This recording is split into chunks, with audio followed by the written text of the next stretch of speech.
La République démocratique du Congo, c'est bien la RDC. Aujourd'hui, plusieurs questions s'invitent dans des couloirs politiques où toute la population veut savoir qui veut réviser, qui veut changer et qui dit le contraire. Et de l'autre côté, selon certaines personnes, c'est comme si la situation dans la partie est de la RDC n'intéresse pas encore les politiques plus qu'avant, avec cette situation de la révision de changement de la Constitution. La question reste à savoir, où allons-nous? Qu'est-ce qu'on veut? Est-ce la République démocratique du Congo est capable encore de redonner ses valeurs et ses capacités à sa population? Vous êtes nombreux à nous regarder de partout en République démocratique du Congo. Vous êtes à Bunia, vous êtes à Nitori, vous nous suivez sur Congo 26, Canal Plus 596. Aujourd'hui, nous avons le réel plaisir de recevoir pour vous Dr Silas Makangou, qui est professeur de l'université, spécialiste en questions géostratégiques et géopolitiques, aussi animateur de plusieurs conférences, aussi un homme bien basé dans plusieurs de choses. Avec lui, nous allons essayer d'analyser, d'entrer en profondeur de questions importantes de la République démocratique du Congo. Bonsoir, docteur. Bonsoir, monsieur Félix. Soyez bienvenue dans Carte sur table. Merci, merci, c'est très gentil. À quoi faisiez-vous référence à ce stade? Nous avons la question sécuritaire qui domine et d'un coup, la classe politique nous amène à la révision et le changement de la Constitution. Il est vrai que, comme beaucoup d'autres observateurs, nous sommes en train de voir ce qui s'est dit et ce qui s'est fait au niveau de la classe politique congolaise, que ce soit au niveau de l'opposition comme au niveau de ceux qui dirigent. Ici, j'aimerais d'avance vous rassurer que nos propos vont rester dans un cadre purement analytique, parce que nous ne sommes ni militants ni partisans. Nous réfléchissons en intellectuel, nous réfléchissons en spécialiste. Un homme libre. Aussi un homme libre. Nous sommes dans une phase très importante dans le parcours de notre pays, qui depuis 1960 a y accédé à sa souveraineté nationale et internationale. Et il s'est fait qu'aujourd'hui, ce parcours qui a été jalonné de plusieurs crises de divers ordres est aujourd'hui sur le point soit de réussir à mettre fin à cette crise, soit de monter d'un cran pour que cette crise s'accentue. Parce qu'il faudrait dire qu'ici, cette crise semble devenir comme partie inhérente à la vie politique congolaise. Et la crise que nous traversons, surtout avec l'hégémonie que nous fait subir le Rwanda depuis plus de 32 ans aujourd'hui, il faudrait reconnaître que cette crise a cessé d'être une simple crise congolaise. Elle s'est régionalisée et elle s'est même internationalisée. Vous remarquerez que lorsqu'il a fallu résoudre ces différentes crises auxquelles le Congo démocratique a eu à faire face, il a toujours été question de l'implication de la communauté internationale.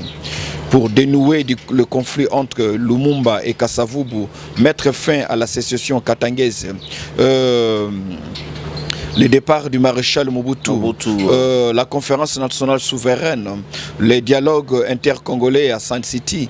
Et là encore aujourd'hui, nous sommes engagés sur plusieurs fronts. Pas parce que nous le voulons, simplement parce que c'est la carte qui présente la communauté internationale à la crise RDCienne. Ouais. Et donc, nous ne sommes plus maîtres de cette crise, nous ne sommes plus le seul à vouloir mettre fin à cette crise, même si nous sommes les premières victimes de cette crise.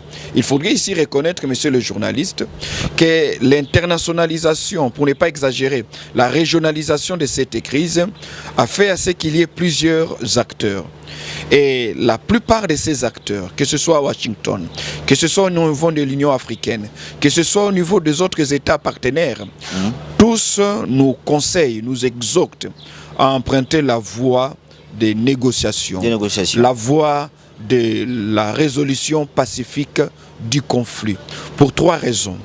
Première raison, parce que tous ont constaté que la République démocratique du Congo, partant de son instrument sécuritaire, son armée, sa communauté de renseignement et autres, n'a pas été en mesure de mettre fin à cette crise.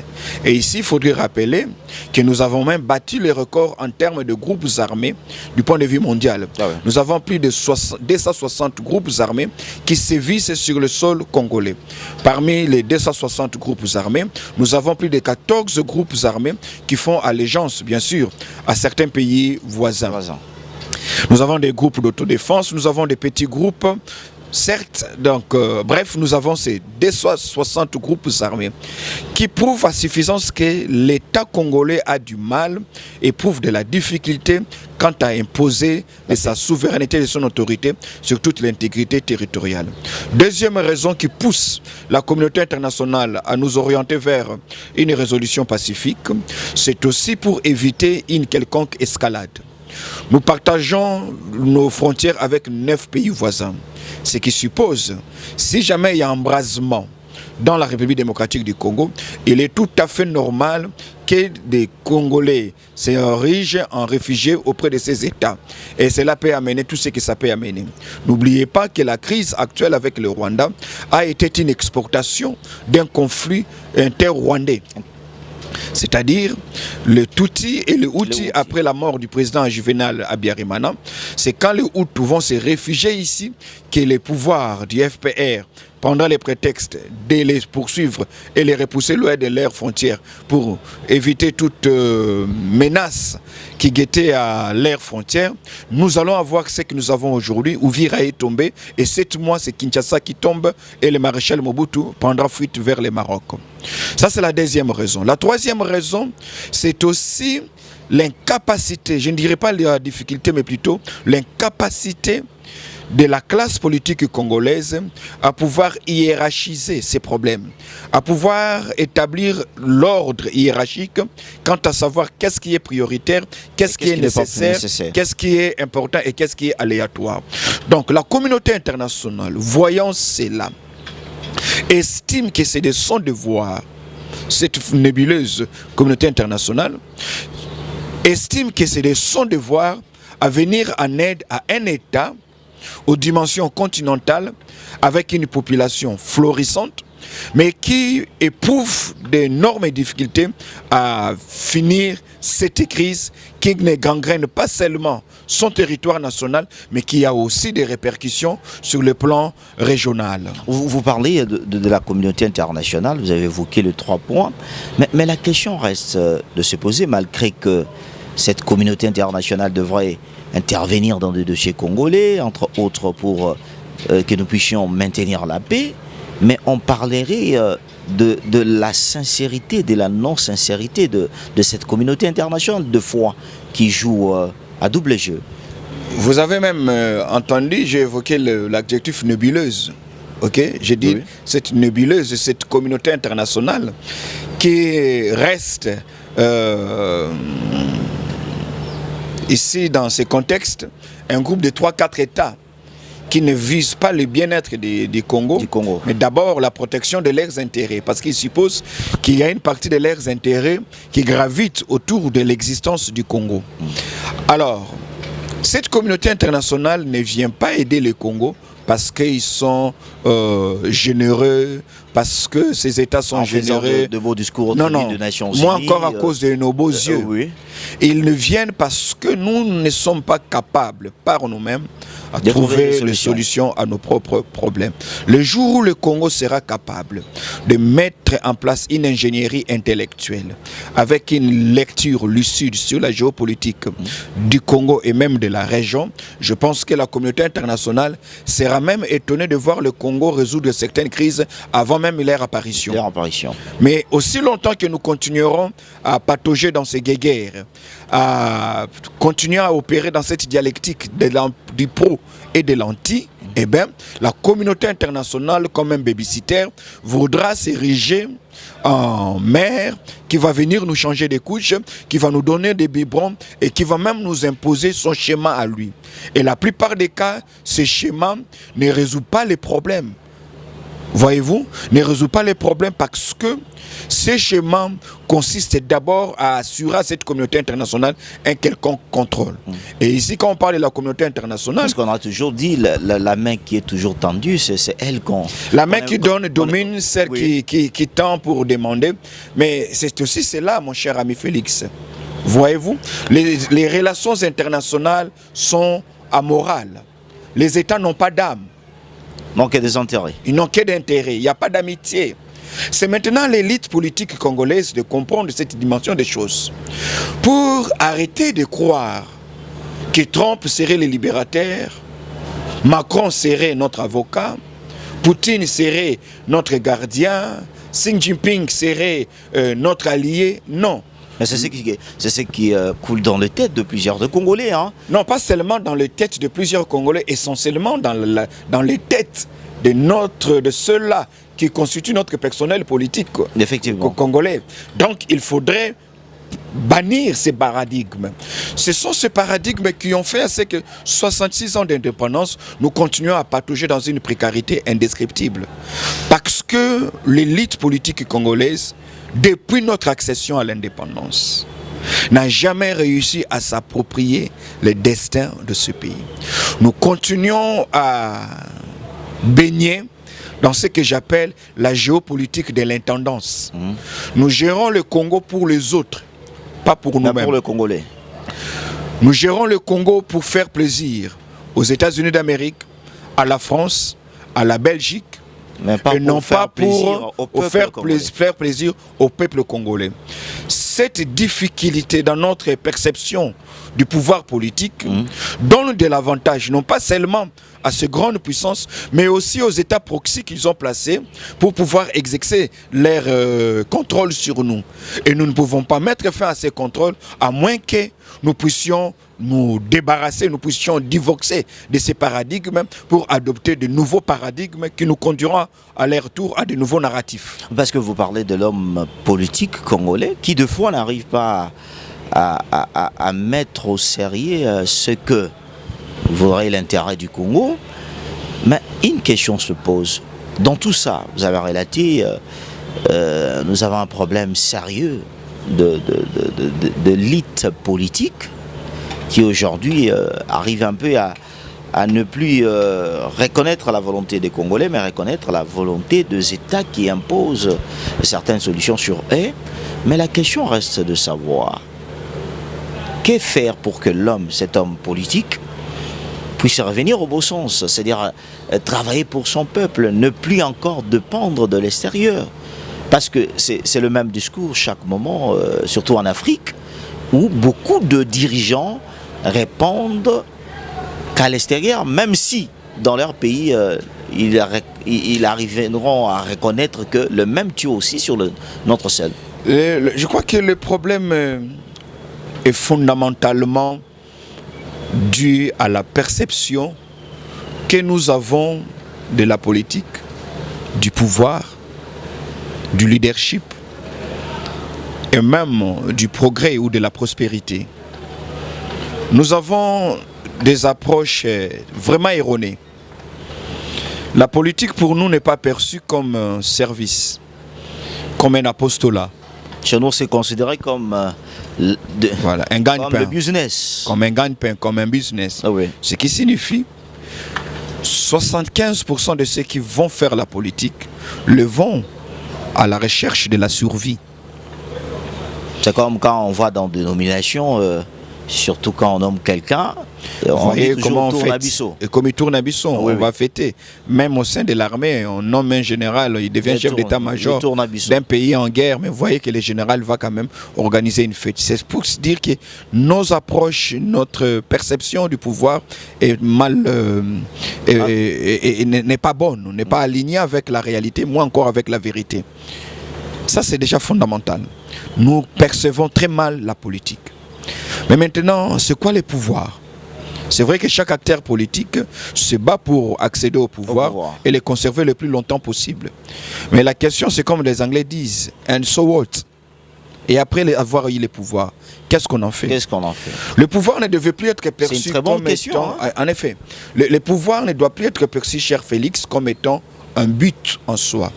Le pouvoir est un moyen et non pas une finalité. Le pouvoir n'est pas la destination. Le pouvoir, c'est le moyen de mobilité, de locomotion qui vous aide à partir de là où vous êtes pour atteindre la destination. La destination, c'est la vision que vous avez. Voyez-vous? La vision que vous avez. Mais vous remarquerez que très souvent, nos dirigeants ont eu de la bonne foi, quelquefois, de la bonne volonté, mais il y a eu une crise criante en termes de vision. Qu'est-ce que l'on veut faire du Congo? Je ne parlais pas, s'il vous plaît, des projets de société, parce que les projets de société, on peut aller dans un cybercafé, on va les concocter, voilà, on change de nom, on change de date, ainsi, des chiffres, et puis on va les proposer. Là, je parle ici de la vision. La vision. Une vision, parce que les projets de société s'étendent en 5 ans. Pour une mandature de 5 ans. La vision dont il est question ici, c'est quelque chose qui transcende les générations, quelque chose d'intergénérationnel, quelque chose pour laquelle vous êtes prêt à vous battre, même en ayant la garantie que vous ne la vivrez pas vous-même. Parce que le vrai leader plante des arbres, même si les premiers fruits viendront 20 ans après. Parce que ce sont là ce qu'on appelle les hommes d'État, différemment des acteurs politiques qui, eux, se battent pour 2028. Les hommes d'État se battent pour... Comment être nommé, voilà. Comment se faire nommer, oui. Ainsi de suite. Donc ça, c'est déjà quelque chose qui a manqué à notre classe politique et qui a fait à ce qu'une fois qu'on a les pouvoirs, à part le fait de s'enrichir, à part le fait de procéder à quelques travaux cosmétiques et à évoquer comme bilan, on n'a pas grand-chose. Voilà pourquoi aujourd'hui, 66 ans, le Congo est derrière l'Éthiopie, le Congo est derrière l'Angola, le Congo est derrière le Nigeria, le Congo est derrière la Côte d'Ivoire. Je ne parle même pas du pays des Maghreb, je ne parlais pas de l'Afrique du Sud. Le Congo est derrière plusieurs autres pays sur le plan militaire, sur le plan économique, sur le plan infrastructurel, sur le plan, beaucoup de plans. Pourquoi? Parce que nous avons une mauvaise perception de la politique. Tous nos politiciens ne sont pas mauvais. Certains sont animés de bonne foi, de bonne volonté. Mais qu'est-ce qui les empêche? Mais le problème, c'est que nous n'avons pas été suffisamment préparés pour conduire. Lorsque je parle de la préparation, je crains que vous me balanciez la question du diplôme universitaire. Non, ce n'est pas ça la question. On peut faire de bonnes études universitaires. Mais vous n'êtes pas appelé à diriger. Vous n'êtes pas appelé à diriger ou encore vous n'êtes pas suffisamment appelé à diriger. Mais que vous soyez appelé ou pas, parce qu'ici, ce n'est pas la vocation qui compte tellement. À ce stade, la préparation vaut plus que la vocation. La vocation reste un souhait divin. Mais la préparation devient un instrument, un outil qui vous permet de faire bouger les lignes, de faire à ce que les choses s'améliorent. Il faudrait une remise en cause de notre classe politique, une remise à niveau du personnel politique congolais pour qu'ils comprennent. C'est qui sera impossible. Hein, non, il n'y a pas d'impossibilité sous le soleil. Certaines personnes accepter d'être mises à niveau pour la gestion. La solution, c'est maintenant travailler pour l'émergence d'une nouvelle classe. Je n'ai pas dit de nouveaux politiciens. Des nouvelles classes. Une nouvelle là classe. C'est un débat. Et là, je ne fais pas allusion, mon cher ami, à la jeunesse. Parce que c'est cette jeune la classe... question qu'on s'est toujours posée lorsqu'on parle d'une nouvelle classe politique. Beaucoup penseront à la jeunesse. Non, cette jeunesse est autant polluée. Très polluée, elle est mauvaise, cette jeunesse. La jeunesse. Oui, cette jeunesse, elle a été très mal servie parce que elle va répercuter, refaire, recréer ce qu'elle a vu dans le chef de leurs modèles. Qui sont leurs modèles? Ceux qui dirigent. Ceux qui dirigent. Ils ont copié les limites, ils ont copié les antivaleurs, ils ont copié le discours tribaliste, ils ont copié. Pour preuve, vous remarquerez que la plupart de ces jeunes leaders, jeunes politiques, ont souvent pour mentor quelqu'un de leur tribu, quelqu'un de leur obédience. Clanique ou tribale. C'est pour dire quelque part qu'on ne peut pas demander aux tigres d'engendrer des chats. Les tigres mais engendrent que le tigre. Que les tigres. La nouvelle classe politique, il faut insister sur cet adjectif nouvelle. Elle n'est pas nouvelle en termes d'arrivée. Elle est nouvelle en termes, même pas d'âge. C'est ce que j'ai dit, même pas d'âge. En termes de valeur, parce que dans la nouvelle classe politique, on peut aussi avoir des messieurs de 75 ans. Il y a même de ceux-là qui sont en politique aujourd'hui, qui peuvent payer les prix pour faire cette mutation de la vieille classe à la nouvelle classe. La différence réside à quel niveau? La différence réside d'abord au niveau des paradigmes, au niveau des valeurs à prôner, au niveau de cette culture de l'apostolat, pour comprendre que la politique est un apostolat. On ne vient pas faire la politique pour s'enrichir.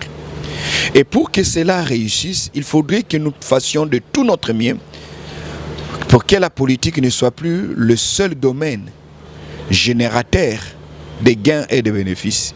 Il faudrait qu'il y ait une distribution équitable autour de la marmite nationale. Que ceux qui sont médecins se retrouvent en tant que médecins. Ceux qui sont mécaniciens, ingénieurs, se retrouvent dans leur domaine.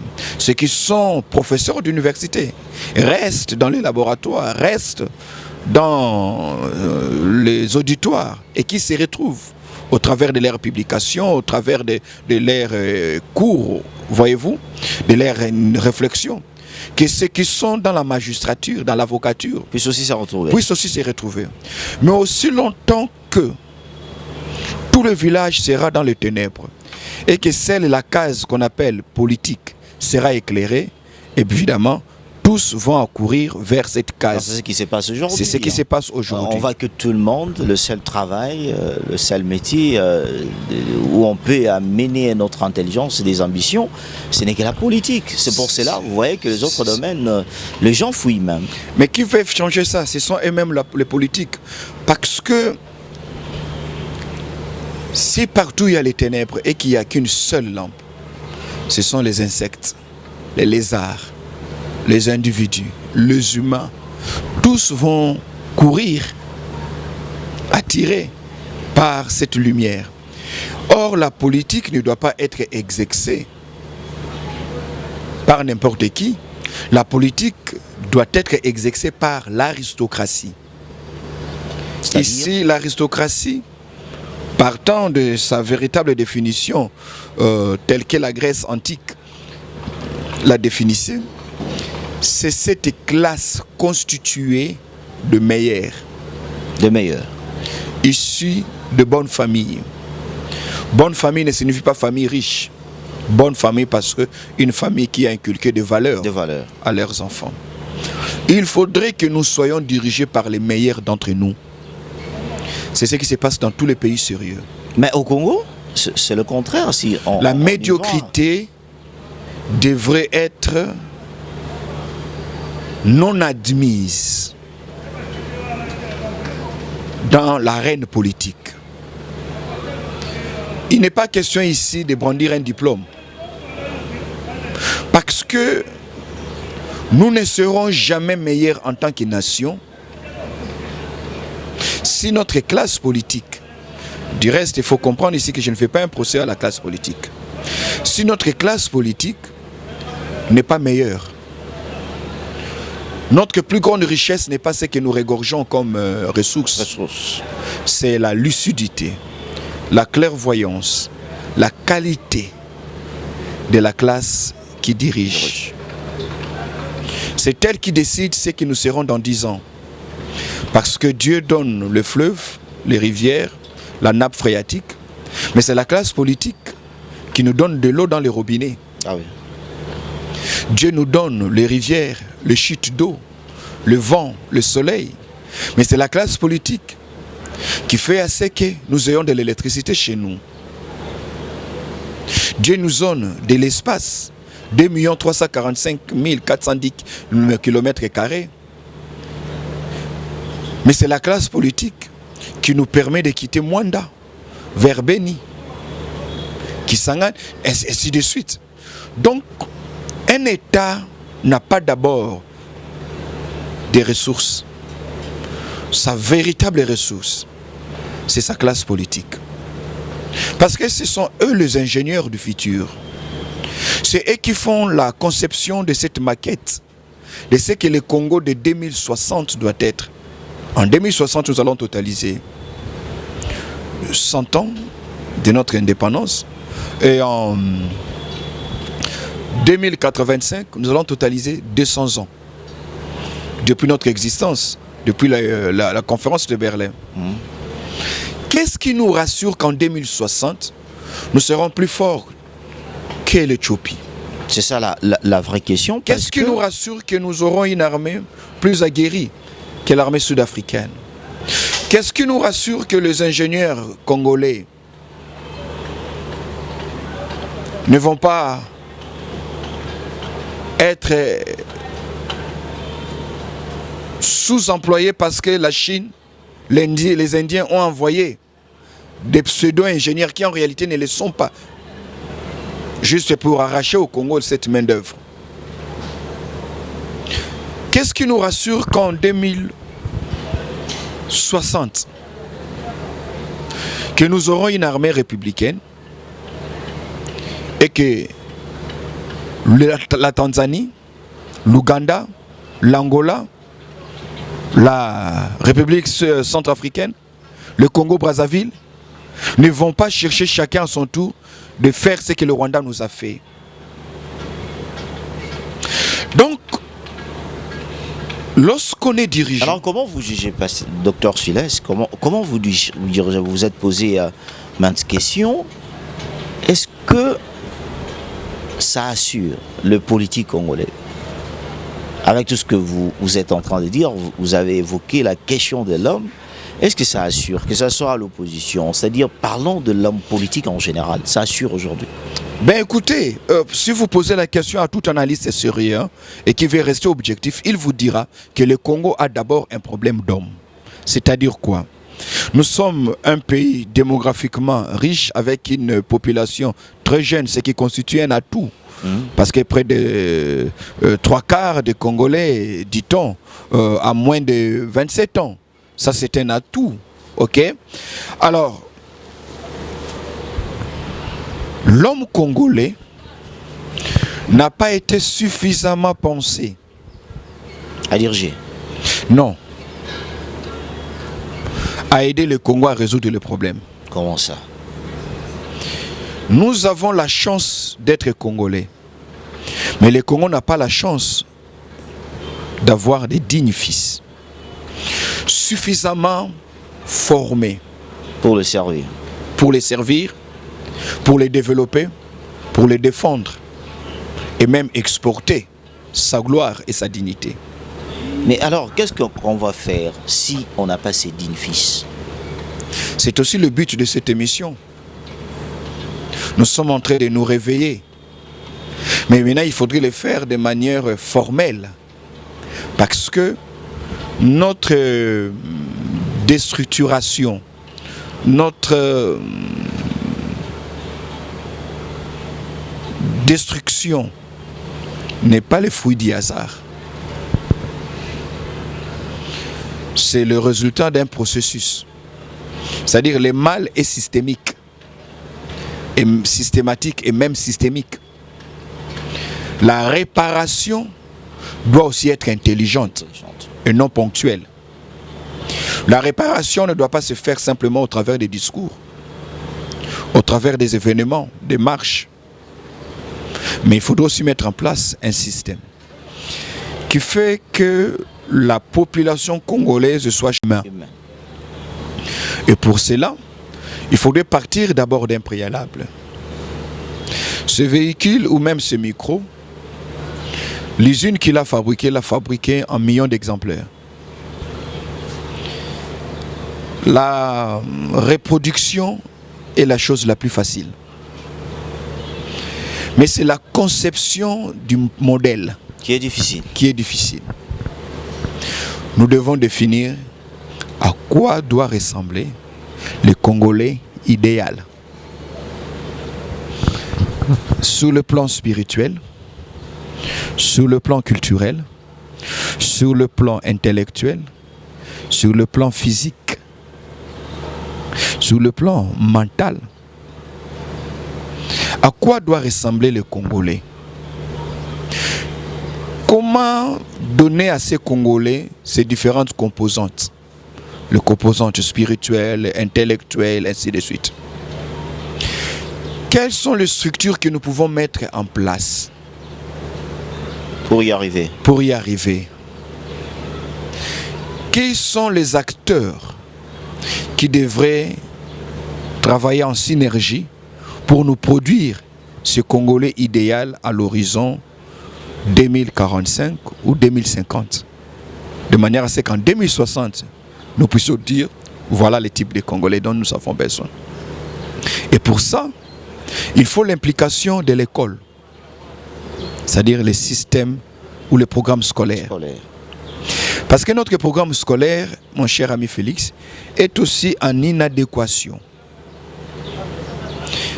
avec nos aspirations, nos ambitions, nos problèmes.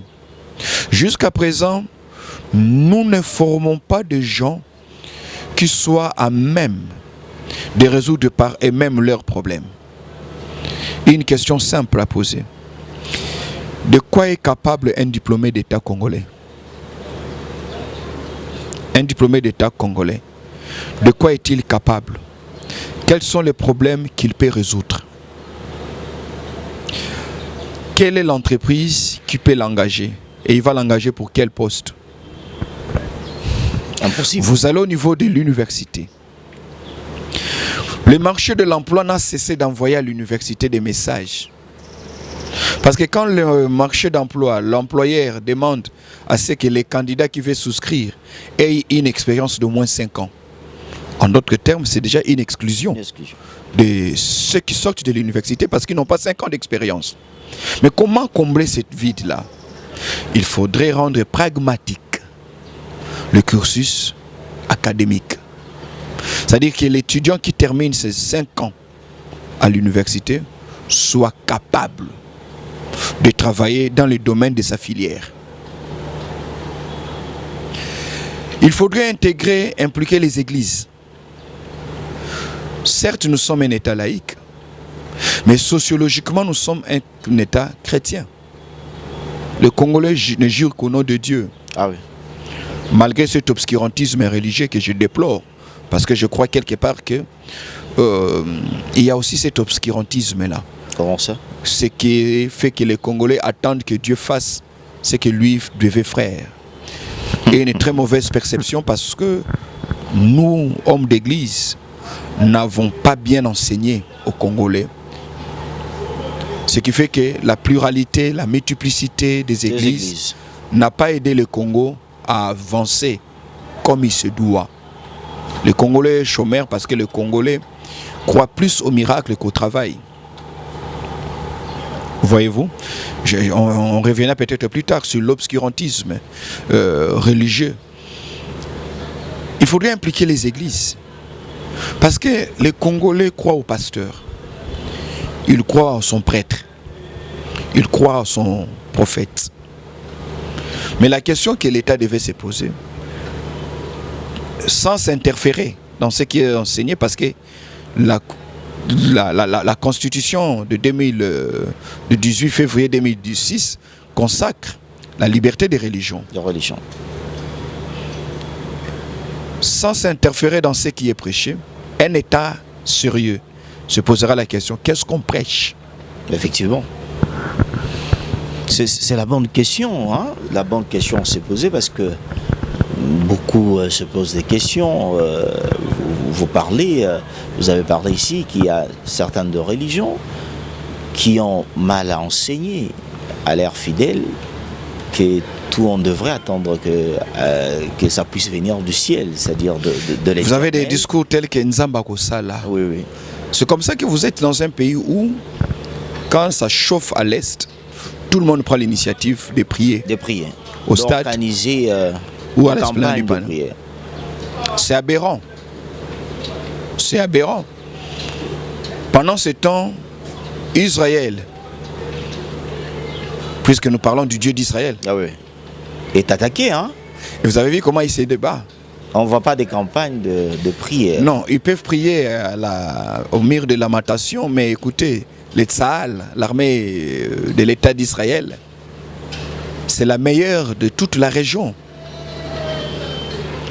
Meilleure en termes de formation, meilleure en termes de logistique, équipement, meilleure en termes de vision, meilleure en termes d'ingénierie, parce que 70% de leur arsenal est fabriqué par eux-mêmes. Si les gens Nzamba et Israël, ils se comportent comme ça, Dieu n'est pas le Dieu du Congo. Non. S'il serait le Dieu du Congo, il serait aussi le Dieu du Rwanda, du Togo, de la Côte d'Ivoire, de la Zambie. Donc, il faut sortir de cet obscurantisme. C'est-à-dire l'État devrait au moins contrôler. Non, je ne vais pas. Le terme contrôler n'est pas. Le verbe contrôler n'est pas approprié. Parce qu'il y a ceci. Les gens ont la liberté d'adhérer à n'importe quelle religion, c'est leur foi. Mais on parle de contenu. Mais l'État veille sur la qualité de ses citoyens. C'est pour ça que l'État, estimant qu'il était normal que les gens aient la foi, qu'il autorise l'existence de tout ce mouvement religieux. Ok? Mais qu'est-ce que l'on fait généralement? On ne contrôle pas. Ça sera en violation avec la Constitution. Il ne faut pas faire ce que Kagame est en train de faire au Rwanda. Et moi, en tant qu'homme d'église aussi, je n'encouragerai pas l'État à faire de la sorte. Mais l'État devrait quand même essayer de faire ce qu'on appelle les sanctions positives, qui consistent à donner de la voix aux uns et à dissuader les autres. C'est-à-dire après l'attentat de Charlie Hebdo consort, après tout ce qui est arrivé en France avec le terrorisme, l'État français s'est rendu compte que, sans vérifier ce qui se prêche dans les mosquées, on voudrait quand même savoir si ces mosquées ne nourrissent pas une certaine animosité dans les chefs de Français qui fréquentent ces mosquées, pour qu'ils s'attaquent aux intérêts français ou des Occidentaux. Ça, c'est très important. Ça, c'est quelque chose de très important. Parce que nous sommes citoyens. L'État devrait veiller sur ce qui se dit sur les plateaux de télévision. Le CESAC fait un grand travail. Ok? Pour qu'on ne dise pas n'importe quoi dans les médias. Mais l'État devrait aussi veiller à ce que l'on ne dise pas n'importe quoi dans les universités. Vous comprenez? Donc c'est l'implication des églises, l'implication des partis politiques. Dans cela, nous sommes en train de partir vers la fin. Vous parlez un peu de questions géopolitiques, géostratégiques. Aujourd'hui, il y a une question très importante qui se pose. Vous avez dit ici, l'homme politique congolais n'arrive pas à donner solution à ce que le peuple est en train d'attendre. Mais sur le couloir politique aujourd'hui, on nous donne le discours de la révision ou du changement de la Constitution. est-il priorité pour la RDC pour l'instant? Je ne répondrai pas directement comme ça serait vraiment un raccourci. Je ne voudrais pas dire si c'est une priorité ou pas, mais j'aimerais plutôt nous amener à nous poser 3 questions. Oui. C'est le schéma normal pour ceux qui travaillent dans le domaine de la stratégie. La première question, c'est la question de l'identification du problème. La deuxième question, c'est la question de proposition de schéma. La troisième question, c'est la question de l'incidence. Première question en stratégie, nous sommes face à quel problème? C'est quoi le problème que nous voulons résoudre? On dit aujourd'hui que le test... Non, vous permettez? Oui. Je n'ai pas forcément besoin qu'on réponde à cette question. C'est quoi les problèmes que l'on veut résoudre? Je dis bien le problème. Pas les, le problème que nous voulons résoudre. Ça, c'est l'identification. De quoi êtes-vous malade? Un médecin sérieux ne peut pas vous prescrire un schéma, vous soumettre à un schéma, à une thérapie, s'il n'a pas d'abord diagnostiqué la pathologie, la maladie. Parce qu'il faut faire une démarcation entre les symptômes et la maladie elle-même. Ouais. Vos fatigues sont un symptôme, mais ce n'est pas une maladie. Ok? Vous transpirez beaucoup. Vous avez certainement chaud. Ça, ce n'est qu'un symptôme. C'est pas la maladie. C'est pas la maladie, ici c'est la tension. Ça peut être la tension. Donc on risque de vous donner le papier mouchoir, on risque d'ouvrir les portes sans remettre, sans guérir la maladie. Ça, c'est la première des questions. Un État se pose la question, on est en face de quel problème? Et une fois qu'on a identifié les problèmes, maintenant on va dire, ok, puisque c'est la malaria, on a une panoplie de solutions. Dose unique, la dose de 3 jours, quinine, on va recourir à la tradipraticien, on va prendre les mondongo, les ngadiadia, on va aller à la perfusion. Le choix de la thérapie dépendra, devrait répondre au caractère du problème. Si c'est une malaria persistante, on vous dira ça, il faut une perfusion. Ok? Troisième question qu'il faudrait se poser. Si on applique la perfusion, c'est quoi la conséquence? Ah, vous ne saurez pas bouger comme il faut. Si vous prenez la quinine, vous devez travailler sur ces chantiers-là, monter au 11e, 12e étage. Ce n'est pas très bon. Donc pour chaque thérapie, il y a une incidence, il y a une conséquence. Maintenant, on revient pour les cas d'espèce, la Constitution. Changer la Constitution. Libre à vous. Ne pas changer la Constitution. Libre à vous. Mais vous voulez résoudre quel problème qui vous pousse à toucher à la Constitution? C'est-à-dire, c'est quoi les problèmes dans le changement de la Constitution apporterait la solution? C'est quoi ces problèmes? Mais il y a déjà si vous identifiez les problèmes, est-ce que ce problème-là ne peut être résolu que par le changement de la Constitution? Quel est le moyen, la solution qui coûte le moins? Qui vous coûte moins en tension, moins en revendication, moins en moyens financiers et matériels, mais aussi qui ne vous coûte pas l'avenir. Là, on est au niveau de l'incidence. Parce que si je prends mes malaxins, je vais sortir, je vais au travail, à midi, je prends mon produit. Mais si je suis sous perfusion de la quinine, je dois observer au moins 3 jours. Rester à la maison pour ne pas aller tomber dans la rue.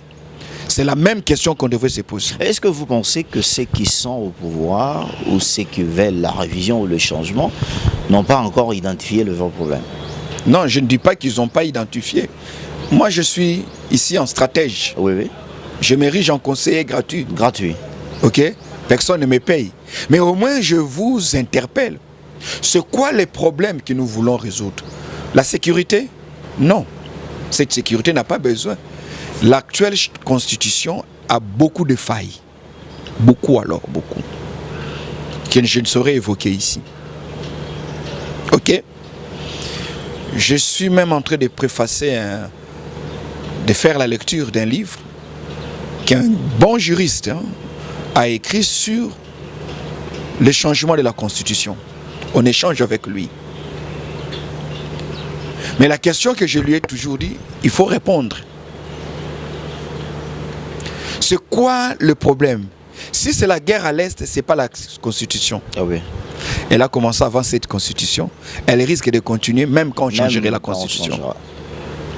C'est quoi le problème? C'est ça. C'est ça le problème. Parce que j'ai comme l'impression que ceux qui évoquent le changement, la nécessité du changement, n'évoquent que des problèmes qu'on aurait pu résoudre par une révision. Par une révision. Ça. De deux,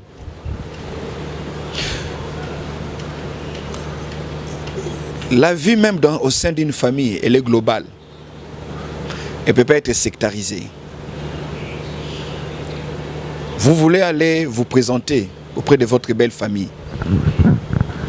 Mais cette belle famille peut vous dire, on ne sait pas vous recevoir aujourd'hui, cette semaine, parce que nous avons un cas de deuil. Nous avons un frère à l'hôpital. Notre frère est hospitalisé, il est dans le coma.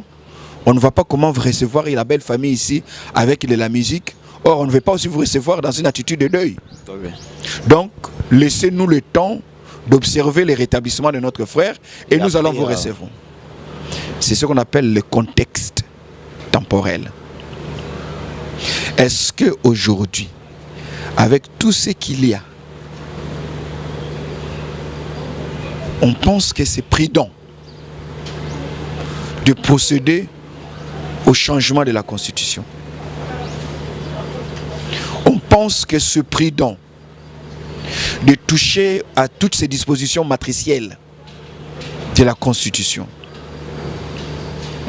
Et puis, il ne faudrait pas que la question du changement de la Constitution soit prise en otage par un groupe de constitutionnalistes.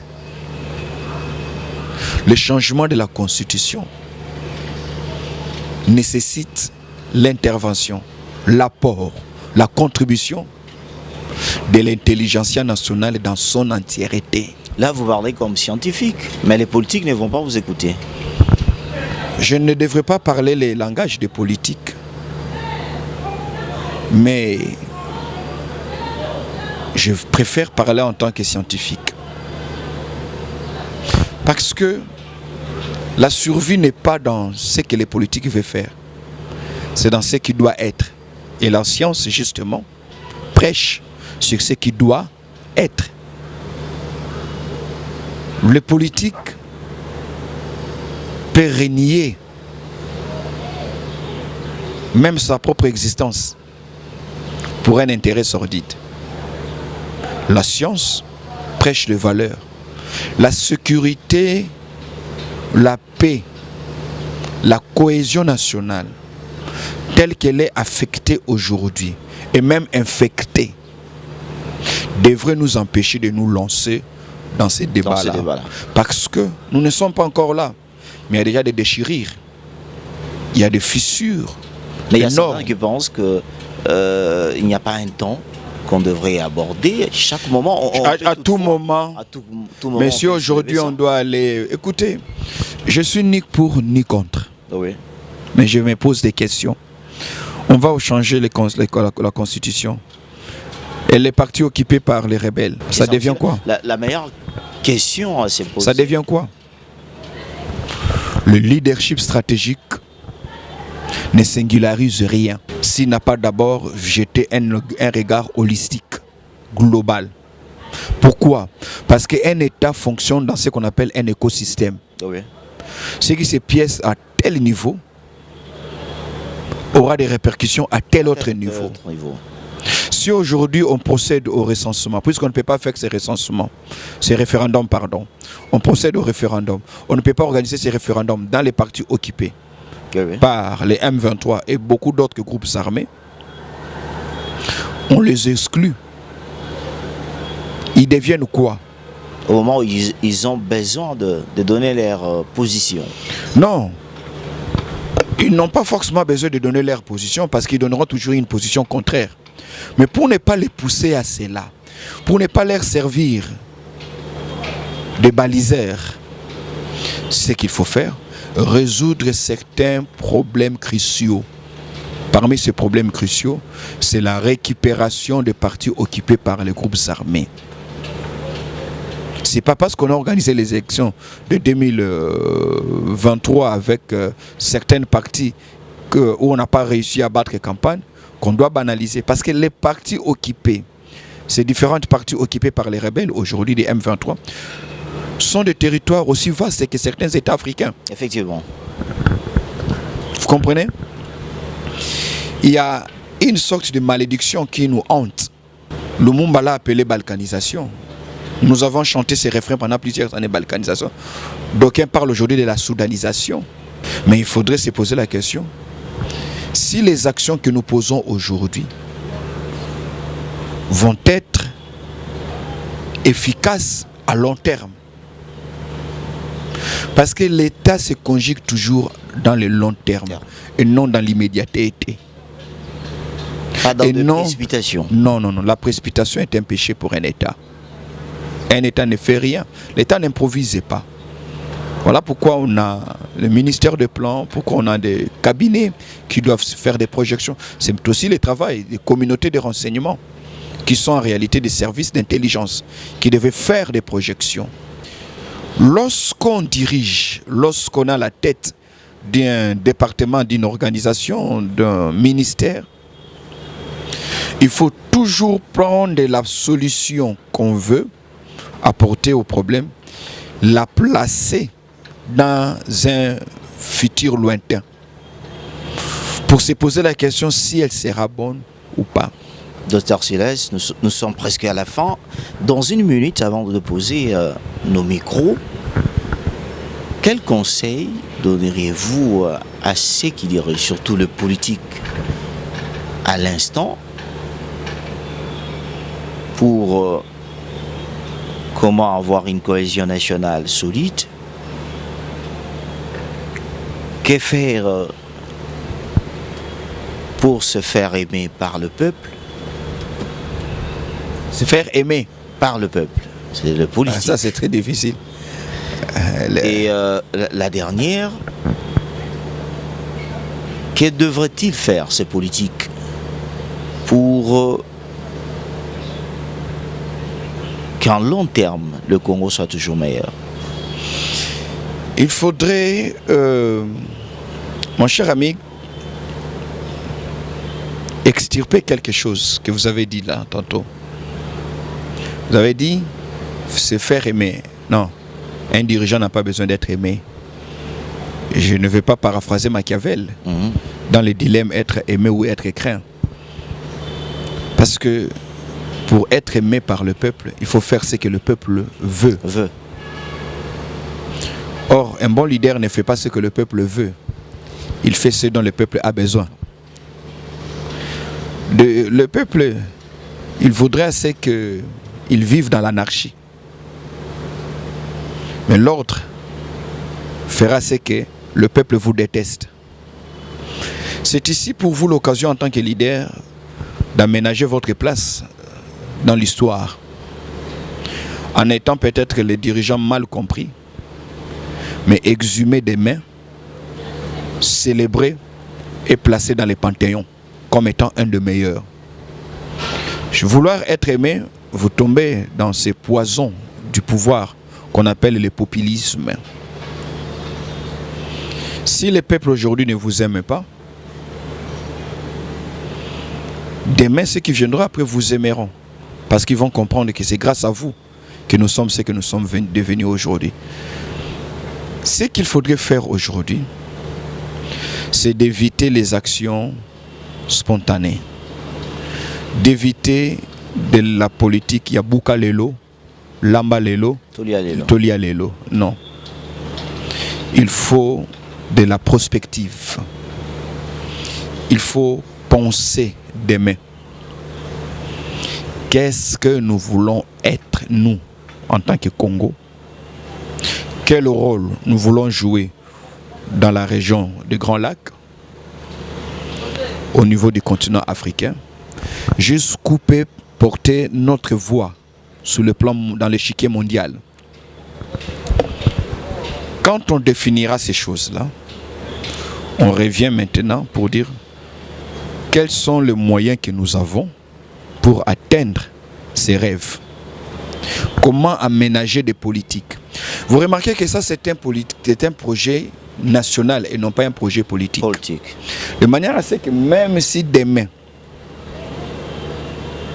c'est quelqu'un d'autre qui vient, néanmoins, l'on aurait déjà inscrit votre nom. Cet idéal-là comme étant l'idéal national. Et ceux qui vont venir après vont juste apporter leur touche personnelle pour accomplir ces grands rêves. Ce qu'il faut aujourd'hui, c'est de recréer cette cohésion nationale. Je parle de recréer. La cohésion nationale n'a jamais été un miracle. Parce que même au sein d'une famille, plus on grandit, plus on a moins de temps de se voir, plus nos intérêts divergent. On peut passer 3 semaines sans voir ses parents. Ah oui. Certains font même une année à Kinshasa, mais il ne s'est pas vu avec son propre frère avec qui il dormait dans une même chambre. Oui. Ok? C'est pas qu'ils soient devenus des ennemis, mais les intérêts ont divergé. Maintenant, la cohésion nationale consiste à créer des intérêts communs qui obligent les citoyens à regarder dans la même direction, à valoriser les compétences, les savoir-faire des uns et des autres, pour que tous soient mis en orchestration, afin que nous regardions ensemble et construisions cette cohésion nationale. Parce que cette cohésion nationale, si elle est détruite aujourd'hui, elle n'est pas détruite par vieillissement. Elle est détruite parce qu'il a été infecté. Il y a eu des virus qui ont détruit cette cohésion. Le tribalisme, le régionalisme, le militantisme,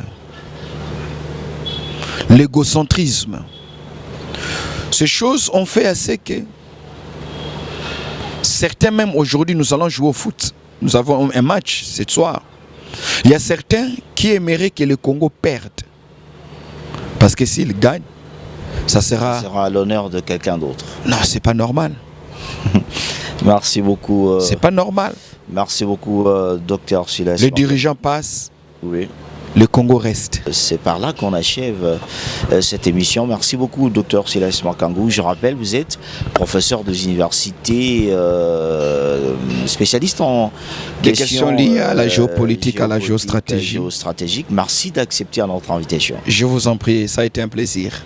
Alors, vous étiez nombreux à nous regarder de partout en République démocratique du Congo.